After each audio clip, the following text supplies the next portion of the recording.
Bueno, con este video se quiere reforzar ese aterrizaje que hemos hecho a la climatología en Colombia, señalando algunos aspectos que son determinantes para la constitución de los biomas ecosistemas, pero sobre todo del tema que nos convoca, que es el de la fenología de las plantas, desde donde hemos querido aproximarnos en esta primera fase del curso.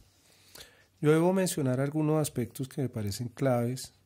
Uno de ellos es que a pesar de que estamos en la zona intertropical, una zona de relativa estabilidad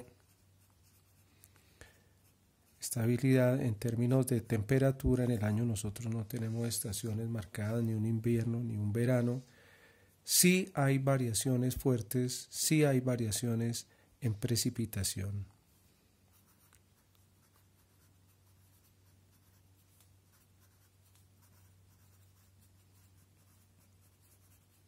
Sí varía la precipitación. Y esa variación en precipitación es determinante para explicar los patrones de comportamiento de los organismos. No solo las plantas nosotros les prestamos especial atención porque son los productores primarios. Y dentro de esas generalidades, porque ya vamos a ver que esto varía de región a región, hay como unos ciertos determinismos en términos de la fenología. Entonces, esa variación en precipitación sí determina aspectos fenológicos, sí determina la fenología de las plantas. Por ejemplo, una de las cosas que se saben es que en la temporada de bajas precipitaciones, significado aquí, pues en esta temporada donde las precipitaciones son menos, vamos acá, es el periodo en el cual se da la floración. Principalmente, o sea, no es un axioma, digamos, determinante. Ahí vamos a ver más adelante cuando no se cumple esa norma, pero es algo que hay que tener en cuenta. Mientras que la fructificación se da usualmente cuando tenemos los picos de precipitación. Los picos de precipitación, eso determina la fructificación.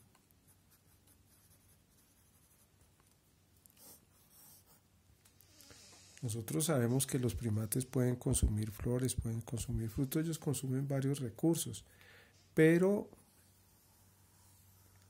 los frutos, y cuando desarrollemos el componente aquí de qué es un fruto, que es uno de los puntos que nosotros hemos señalado como importantes, que es un fruto desde la perspectiva de la planta, entenderemos mucho mejor qué es lo que significan en términos de nutrimento, en términos de aporte nutricional a los primates y otros grupos que consumen frutos, los frutos.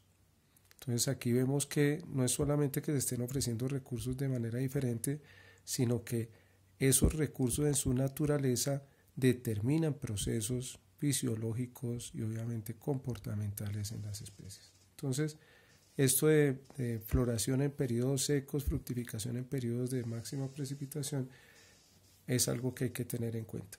¿Dónde la cosa se complica?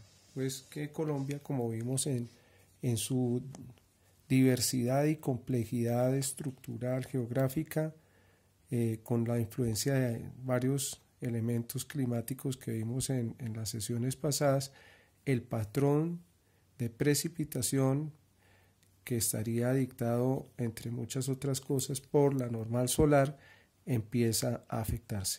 Recordemos aquí lo de la normal solar, es el ángulo de 90 grados, aquí exagerado, que marcaría la posición relativa del Sol. No es que el Sol se esté moviendo, nosotros nos estamos moviendo alrededor del Sol, pero ese ángulo de 90 grados relativamente lo vamos a tener incidiendo sobre diferentes partes de la curvatura de la Tierra.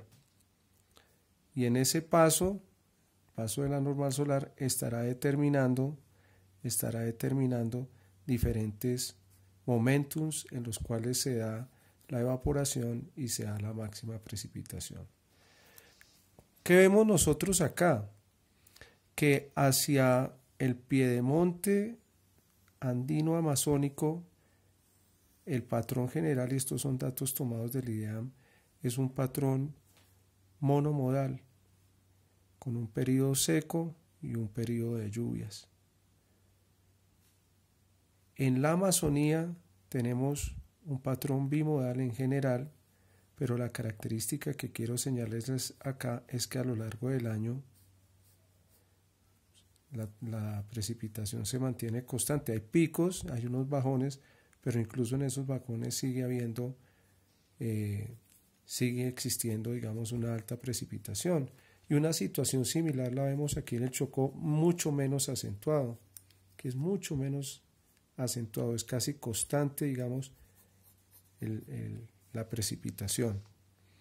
Mientras que en otros lugares de la región andina vemos que hay dos picos, por ejemplo en esta parte alta de la cuenca del Cauca, dos picos de precipitación, y la precipitación es más o menos alta. Miren ustedes que se mantiene alta, a diferencia de lo que está ocurriendo hacia la parte norte del país. En la parte norte del país, si bien tenemos un pequeño veranillo que le dicen, un periodo de bajón de lluvias que determina un patrón bimodal, miren ustedes que hacia la parte inicial del año, tenemos muy pocas precipitaciones. Entonces casi que podríamos partir el año en dos periodos, o sea, un periodo de precipitaciones y un periodo de no precipitaciones.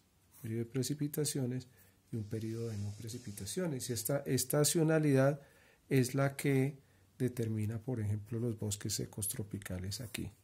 Y esta más relativa constancia en precipitación es lo que determina las selvas húmedas tropicales.